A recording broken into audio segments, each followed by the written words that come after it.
नमस्कार विद्यार्थी मित्रांनो, स्वागत आहे तुमचं आपलं चॅनल एमपीएससी गर्लवरती। मित्रांनो, आजच्या व्हिडिओमध्ये आपण ग्रुप सी मेन्सचा म्हणजेच मुख्य परीक्षेचा नक्की अभ्यासक्रम काय आहे त्याविषयी संपूर्ण सविस्तररित्या माहिती घेणार आहोत। पण त्या अगोदर जर मित्रांनो तुम्ही चॅनलवरती पहिल्यांदाच आले असाल तर चॅनलला नक्की सबस्क्राइब करून बेल आयकॉनवर देखील प्रेस करायला विसरू नका, जेणेकरून अशाच नवनवीन अपडेट आणि असेच इंटरेस्टिंग व्हिडिओ जे आहेत, इन्फॉर्मेशन जे आहे ते तुमच्यापर्यंत येत राहतील। चला तर मित्रांनो, आपण आजच्या व्हिडिओला सुरुवात करूया। तर मित्रांनो, महाराष्ट्र अराजपत्रित सेवा मुख्य परीक्षा गट क यामध्ये परीक्षेचं पॅटर्न जे आहे तर तुम्हाला माहित असेल की पूर्व परीक्षा जी आहे ती गट ब आणि गट क ची संयुक्त पूर्व परीक्षा 2023च्या नवीन पॅटर्ननुसार घेतली जाते आणि त्यानंतर ग्रुप बी ची मुख्य परीक्षा वेगळी आणि ग्रुप सी ची मुख्य परीक्षा ही वेगळी घेतली जाते। तर मित्रांनो, मुख्य परीक्षेमध्ये दोन पेपर तुमचे असतात। या ठिकाणी तुम्हाला दिसत असेल स्क्रीनवरती की प्रश्नपत्रिकेची संख्या जी आहे ती 2 आहे, म्हणजे 2 पेपर या ठिकाणी घेतले जातात। पेपर पहिला हा 200 गुणांचा असतो आणि पेपर दुसरा 200 गुणांचा असतो। ओके, तर पहिला पेपर जो आहे त्यामध्ये मराठी आणि इंग्रजी हे 2 विषय असतात, म्हणजे भाषा विषय आहेत। त्या ठिकाणी मराठी करिता तुम्हाला 50 प्रश्न विचारले जातात आणि इंग्रजी करिता 50 प्रश्न विचारले जातात। त्याकरिता 100-100 गुण, म्हणजे बघा एका प्रश्नाला 2 गुण या ठिकाणी दिले जातात। त्यानंतर मराठीचा दर्जा जो आहे मित्रांनो तो 12वीचा आहे आणि इंग्रजीचा दर्जा हा पदवीचा आहे। माध्यम जर बघितलं तर मराठीसाठी कंपल्सरी मराठीचा आहे, इंग्रजीकरिता इंग्रजी। या ठिकाणी तुम्हाला कोणताही विषय स्किप या ठिकाणी करता येत नाही। परीक्षेचा कालावधी जो आहे मित्रांनो 1 तास असेल। त्यानंतर प्रश्नपत्रिकेचे स्वरूप हे वस्तुनिष्ठ बहुपर्यायी म्हणजेच multiple choice questions MCQs pattern या ठिकाणी असणार आहे। आणि सेकंड पेपर जो आहे त्या ठिकाणी सामान्य अध्ययन आणि बुद्धिमत्ता चाचणी, म्हणजे काय, जे तुम्हाला जीएसचे सब्जेक्ट जे पूर्व परीक्षेला तुम्ही इतिहास, भूगोल, त्यानंतर सामान्य विज्ञान असेल, अर्थशास्त्र, राज्यशास्त्र हे जे विषय आहेत हेच सेकंड पेपरला या ठिकाणी मेन्सला असतात। पण अभ्यासक्रम नक्की डिटेलमध्ये काय आहे तेच आपण नंतर आता बघणार आहोत। मित्रांनो, सेकंड पेपरमध्ये देखील प्रश्न संख्या जी आहे ती 100 आहे, त्यासाठी 200 गुण दिले जातील। दर्जा जो आहे पदवीचा असेल। माध्यम जे आहे मराठी व इंग्रजी, म्हणजे वरती मराठीमध्ये क्वेश्चन आणि त्याचंच ट्रान्सलेशन खाली इंग्रजीमध्ये देखील असेल। परीक्षेचा कालावधी हा 1 तास असेल। प्रश्नपत्रिकेचे स्वरूप हे वस्तुनिष्ठ बहुपर्यायी आहे। त्यानंतर एक गोष्ट लक्षात ठेवायची आहे की मेन्स करिता देखील या ठिकाणी निगेटिव्ह मार्किंग लागू आहे। पूर्व परीक्षेला जशा पद्धतीने आपल्याला निगेटिव्ह मार्किंग म्हणजेच एका चुकीच्या उत्तरासाठी 25% किंवा 1/4 गुण जे आहे तुमचे कमी व्हायचे, त्या पद्धतीने मेन्सला देखील या ठिकाणी असणार आहे, कारण की एमसीक्यूज पॅटर्न या ठिकाणी आहे। मित्रांनो, मग अभ्यासक्रम आपण बघूया। तर बघा, जो आपला पहिला पेपर आहे, पहिल्या पेपरमध्ये तुम्हाला मराठी आणि इंग्रजी हे 2 विषय आहेत। ओके, तर मराठी विषयामध्ये तुम्हाला व्याकरण विचारलं जातं मित्रांनो। सर्वसामान्य शब्दसंग्रह असेल, वाक्यरचना असेल, व्याकरण असेल, त्यानंतर म्हणी, वाक्यप्रचार आणि त्यांचा अर्थ तसेच त्याचा उपयोग वगैरे असेल, उत्तरावरील प्रश्नांची उत्तरे असतील, हे सगळं काही तुम्हाला मराठी या विषयाकरिता पहिल्या पेपरला विचारलं जातं आणि ते 50 प्रश्न तुम्हाला या ठिकाणी तयार करून दिलेले असतात। नंतर इंग्रजी विषयाबद्दल जर बघितलं तर मित्रांनो सेम टू सेम इंग्रजीला पण संपूर्ण व्याकरण तुम्हाला करायचं आहे। व्हॅक्युबलरी असेल, त्यानंतर सेंटेन्स स्ट्रक्चर असेल, ग्रामर मी सांगितलं आताच, त्यानंतर मित्रांनो पॅसेज वगैरे असतात दिलेले, त्या पॅसेजच्या थ्रू तुम्हाला काही क्वेश्चन विचारले जातात। अशा पद्धतीने इंग्रजीचा पेपर असतो। मग याच्यासाठी बुकलिस्ट नक्की कोणती वापरायची आहे हे भरपूर जणांना प्रश्न असतात की मार्केटमध्ये कितीतरी इंग्रजी व्याकरणाची पुस्तकं आहेत, कितीतरी मराठी व्याकरणाची पुस्तकं आहेत, मग एमपीएससी नक्की काय विचारते, कुठून करायचं आहे, बाकी जीएसचे सब्जेक्ट कुठून करायचे।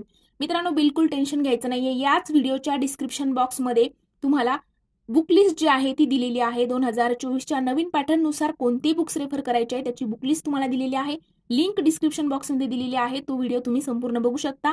कोणत्याही प्रकारची शंका या व्हिडिओ नंतर राहणार नाही। मित्रांनो, सेकंड पेपर जो आहे, सेकंड पेपरमध्ये सामान्य क्षमता चाचणी म्हणजेच काय, या ठिकाणी सामान्य अध्ययन, ज्यामध्ये बघा सामान्य बुद्धिमापन आणि आकलन, म्हणजे उमेदवार किती लवकर आणि अचूकपणे उत्तर देऊ शकतो हे आजमावण्यासाठीचे प्रश्न त्या ठिकाणी असतात। त्यानंतर चालू घडामोडी जर बघितलं तर जागतिक तसेच महाराष्ट्रासह भारतातील चालू घडामोडी तुम्हाला करायच्या आहे। मित्रांनो, चालू घडामोडी करिता देखील कोणतं बुक जे आहे ते रेफर करायचे, सगळ्या गोष्टी आपण या अगोदरच्या व्हिडिओमध्ये कव्हर केलेल्या आहेत। त्यामुळे डिस्क्रिप्शन बॉक्समधले लिंकवरती क्लिक करून तुम्ही त्याची देखील डिटेल इन्फॉर्मेशन जी आहे ती घेऊ शकता। नंतर आहे अंकगणित व सांख्यिकी। मित्रांनो, मॅथ जे आहे ते देखील तुम्हाला या ठिकाणी विचारलं जातं। त्यानंतर माहितीचा अधिकार अधिनियम 2005 व महाराष्ट्र लोकसेवा हक्क अधिनियम 2015। आता या ठिकाणी बघा, पूर्व परीक्षेला तुम्हाला माहितीचा अधिकार अधिनियम 2005 आणि 2015 महाराष्ट्र लोकसेवा हक्क अधिनियम हे विचारले जात नाही. मात्र मुख्य परीक्षेला हे 2 सब्जेक्ट या ठिकाणी एक्स्ट्रा हे जे 2 मुद्दे आहेत एक्स्ट्रा ऍड झालेले आहेत, याच्यावरती तुम्हाला लक्ष द्यायचं आहे की कोणता नवीन एक्स्ट्रा सिलेबस काय करायचा आहे मेन्सला. तर माहितीचा अधिकार अधिनियम 2005 आणि महाराष्ट्र लोकसेवा हक्क अधिनियम 2015 आणि बाकीचा जो सिलेबस आहे ना मित्रांनो सगळा सेम असतो बघा. पूर्व परीक्षेला तुम्हाला इतिहास असेल, भूगोल असेल, अर्थशास्त्र असेल, त्यानंतर राज्यशास्त्र असेल, हे सगळ्या गोष्टी ज्या आहेत ते पूर्व परीक्षेला आहेत बरोबर. त्यानंतर तोच सगळा सिलेबस मुख्य परीक्षेला दुसऱ्या पेपरला असतो. मात्र काही गोष्टी आहेत ज्या एक्स्ट्रा ऍड झालेल्या आहेत. जसं पहिल्या पेपरला मराठी इंग्रजी ऍड होतं आणि दुसऱ्या पेपरला थोडेफार काही मुद्दे आहेत जे एक्स्ट्रा ऍड झालेले आहेत, ते देखील मी आता एक्सप्लेन करत जाणार आहे. मित्रांनो, राज्यशास्त्रामध्ये काय वाचायचंय तर बघा, भारतीय संघ राज्य व्यवस्था, भारतीय राज्यघटना, स्थानिक स्वराज्य संस्था, कार्यकारी मंडळ, न्यायमंडळ आणि विधिमंडळ इत्यादी. मग त्याच्यामध्ये काय एक्स्ट्रा वाचायचंय बघा, म्हणजे किती डिटेलमध्ये इथे सिलेबस दिलेला आहे. तर घटना नक्की कशी तयार झाली आणि घटनेच्या प्रस्तावनेमागची भूमिका आणि तत्वे काय आहे. जसं पहिल्यांदा मागणी कुणी केली संविधान सभेची 1934ला मानवेंद्रनाथ रॉय यांनी मागणी केली होती. तिथून तर सगळी कलम वगैरे असतील, घटनेची महत्वाची कलम, ठळक वैशिष्ट्ये असतील, केंद्र आणि राज्याचे संबंध असेल, निधर्मी राज्य, मूलभूत हक्क आणि त्याचे कर्तव्य, ते सिरियलनुसार कलमानुसार तुम्हाला पाठ करावे लागतात. त्याचे जे आहे मूलभूत हक्क असतील, मूलभूत कर्तव्य असतील, क्रमानुसार त्या ठिकाणी कलम जे आहेत ते विचारले जातात. राज्याच्या धोरणाची मार्गदर्शक तत्वे, त्याच्या कलमानुसार त्याचा जो क्रम आहे तो पाठ करावा लागतो.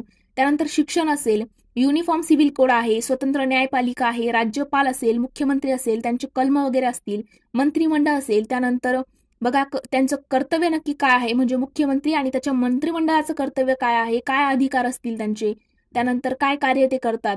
राज्य विधिमंडळामध्ये विधानसभा असेल, विधान परिषद असेल, त्यांचे सदस्य आहेत, त्यांचे अधिकार काय आहेत, नक्की ते कोणती कामे करतात, कोणती कर्तव्य ते पार पाडतात. त्यानंतर काही विधी समित्या आहेत, त्या सुद्धा तुम्हाला या ठिकाणी करायच्या आहेत.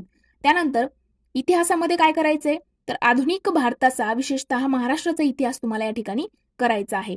त्यामध्ये बघा, सामाजिक आणि आर्थिक जागृती, त्यामध्ये पण 1885 ते 1947 पर्यंत तुम्हाला ते वाचायचं आहे. महत्वाच्या व्यक्तींचं कार्य, समाज सुधारकांचे कार्य, स्वातंत्र्यपूर्व भारतातील सामाजिक जागृतीतील वर्तमानपत्र, त्यानंतर शिक्षणाचा परिणाम, स्वातंत्र्यपूर्व काळातील इतर समकालीन चळवळी आणि राष्ट्रीय चळवळी. आता मित्रांनो, इतिहासाचा अभ्यास करताना कोणती पुस्तकं वाचायची तर ते पण आपण सांगितलेलं आहे बघा. समाधान महाजन सरांचा आधुनिक भारताच्या इतिहासाकरिता वाचा आणि गाठा सरांचं बुक जे आहे ते महाराष्ट्राच्या इतिहासाकरिता वाचा. त्यामध्ये तुमचे सगळे समाज सुधारक जे आहेत ते देखील कव्हर होणार आहेत. तर या ठिकाणी काय दिलंय त्यांनी की महत्वाच्या व्यक्तींचं कार्य काय आणि समाजसुधारकांचं कार्य. आता महत्वाचे व्यक्ती म्हणजेच ते समाजसुधारक आहेत. मग त्यांनी नक्की काय काय कार्य केलेले आहे, कोणते वृत्तपत्र काढलेले आहेत, कधी काढलेले आहेत, ते मासिक होतं की पाक्षिक होतं, या सगळ्या गोष्टी आहेत त्या रिलेटेड क्वेश्चन या ठिकाणी विचारले जातात. कोणत्या त्यांनी संस्था स्थापन केल्या, कोणत्या संघटना होत्या, त्यानंतर त्याची डेट वगैरे असेल, ह्या गोष्टी या ठिकाणी विचारल्या जातात. मग त्यानंतर आहे भूगोल. तर मित्रांनो, भारताचा आणि महाराष्ट्राचा भूगोल दोन्ही अभ्यासायचा आहे. महाराष्ट्राचा व भारताचा प्राकृतिक भूगोल अभ्यासायचा आहे. त्यानंतर मुख्य प्राकृतिक विभाग असतील, त्यानंतर हवामानशास्त्र असेल, पर्जन्यमान आणि तापमान असेल, पर्जन्यातील विभागवार बदल असतील, नद्या असेल, पर्वत आणि पठारं असतील, विविध भूरूपे असेल, राजकीय विभाग कोणकोणते आहेत, प्रशासकीय विभाग कोणते आहेत, त्यासोबत नैसर्गिक संपत्ती, वने आणि खनिजे असतील. त्यानंतर मानवी आणि सामाजिक भूगोल, लोकसंख्या, लोकसंख्येचे स्थानांतर, त्याचे उगम आणि इष्टस्थानावरील परिणाम असेल, ग्रामीण वस्त्या, तांडे, झोपडपट्ट्या आणि त्यांचे प्रश्न. मित्रांनो, भूगोलाचा अभ्यास करताना तुम्हाला भारताच्या भूगोलापासून सुरुवात करायची. भारताचा भूगोलामध्ये भारताचा राजकीय भूगोल करायचा, त्यानंतर भारताचा प्राकृतिक भूगोल करायचा, भारताची नदी प्रणाली करायची, त्यानंतर तुम्हाला महाराष्ट्राचा प्राकृतिक, त्यानंतर राजकीय भूगोल आणि नदी प्रणाली, या 6 टॉपिक एवढे इम्पॉर्टंट आहेत. याच्याच बेसवरती मग बाकीचं तुम्हाला सगळं कळणार ना, की हवामान कुठून कसं, कोणत्या जिल्ह्यामध्ये कोणते किती पर्जन्य पडते, ह्या गोष्टी तुम्हाला प्राकृतिक आणि राजकीय भूगोल अभ्यासल्याशिवाय कळणार नाही. त्यामुळे अगोदर ते जे टॉपिक आहेत तेच कव्हर करायचं आहे. म्हणजे जसं बाकीच्या सब्जेक्टला तुम्ही मोस्ट वेटेज टॉपिक करता तसं भूगोलमध्ये जमणार नाही. अगोदर तुम्हाला बेसिक पासूनच जावं लागेल. जर तुम्हाला भारताचा आणि महाराष्ट्राचा नकाशाच माहित नसेल तर तुम्ही पुढे कसं जाणार.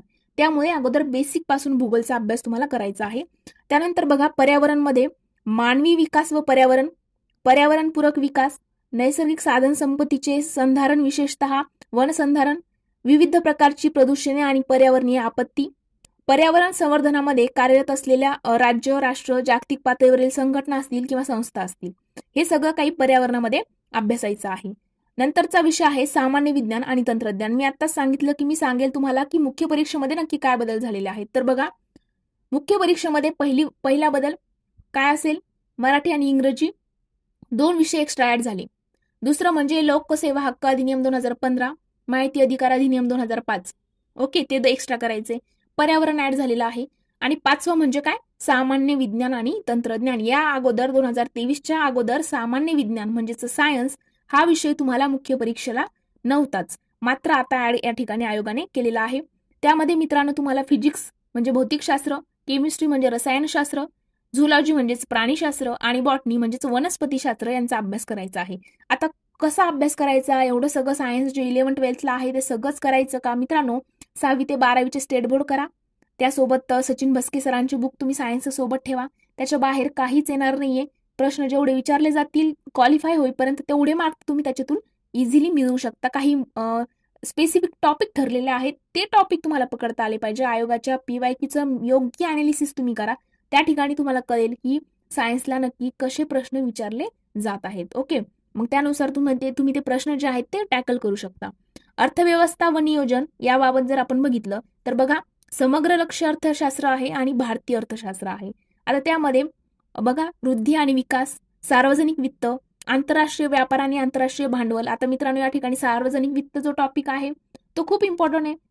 सार्वजनिक वित्त झालं, कर रचना झालं, ओके, त्यानंतर आर्थिक नियोजन, पंचवार्षिक योजना वगैरे झालं. ह्या गोष्टी सगळ्या तुम्हाला पूर्व परीक्षेला ऑलरेडी तुमचा अभ्यास झालेला असतो. तोच इकडे थोडासा डीपली आणि थोडंसं अनालिसिस, रिव्हिजन वगैरे ह्या गोष्टी तुम्हाला इकडे करायच्या आहेत.